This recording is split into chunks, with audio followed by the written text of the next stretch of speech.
রাজিম বিসমিল্লাহির রহমানির রহিম। সম্মানিত প্রিয় এলাকাবাসী ও সম্মানিত দূর দূরান্ত থেকে মেহমানবৃন্দ, সবার প্রতি আমার সালাম রহিল। আসসালামু আলাইকুম ওয়া রাহমাতুল্লাহি ওয়া বারাকাতুহু। সম্মানিত, আজকে যে মৃত্যুবরণ করেছেন আমার মেদু চাচা, আমার বাপ চাচারা 3 ভাই। তবে আমার বাপ চাচারা 3 ভাইয়ের মধ্যে আজকে আমার বাবা ইনশাল্লাহ এখনো বেঁচে আছে, একটু অসুস্থ। আমার বাবার জন্য আপনারা সকলে দোয়া করবেন। আর আমার চাচা মেদু চাচা আসলে খুব অত্যন্ত ভালো ছিল।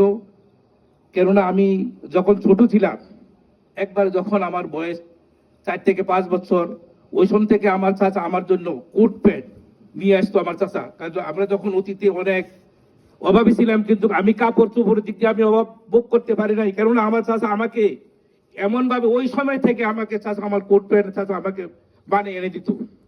যাক, আমার চাচা আসলে যদি আপনাদের কাছে আজকে এখানে এই বিগত 40 বছর এখানে আপনাদের সাথে বসবাস করেছে, যদি আমার চাচা আপনাদের মনে যদি কোনো আঘাত দিয়ে থাকে, কথাতে কোনো যদি আপনারা কোনো কষ্ট দিয়ে থাকে, আজকে আমি আমার এই চাচার শেষ বিদায়ের দিনে আপনাদের কাছে আমি ক্ষমা চেয়ে দিচ্ছি আমার চাচার পক্ষ থেকে।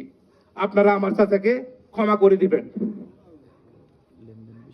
আর আমার চাচার কাছে যদি আপনারা কোনো টাকা পয়সা পানা থাকেন, আমি আছি, আমার চাচা সিদ্দিক আছে, আপনারা আমাদেরকে জানাবেন।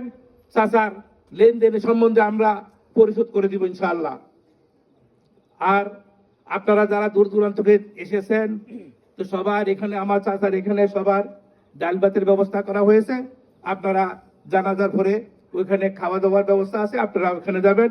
এই বলে আমার কথা শেষ করছি। আর আমার আব্বার জন্য আপনারা সকলে দোয়া করবেন, আর আমার জন্য আপনারা দোয়া করবেন। এই বলে আমার কথা এখানে শেষ করছি। আসলে টাইম নেই, টাইম শেষ হয়ে গেছে। এই জন্য আপনাদের কাছে সবার কাছে আমি আমার চাচার পক্ষ থেকে আবার আমি আপনাদের কাছে ক্ষমা চেয়েছি। যদি আমার চাচা আপনাদের কাছে কোনো কথাতে যদি আপনারা মনে রাগ নিয়ে থাকেন, কোনো কষ্ট নিয়ে থাকেন, আজকে এই শেষ বিদায়ের দিনে আমার চাচাকে আপনারা ক্ষমা করে দিবেন। এই বলে আমার বক্তব্য শেষ করছি। আসসালামু আলাইকুম ওয়া রাহমাতুল্লাহি ওয়া বারাকাতুহু।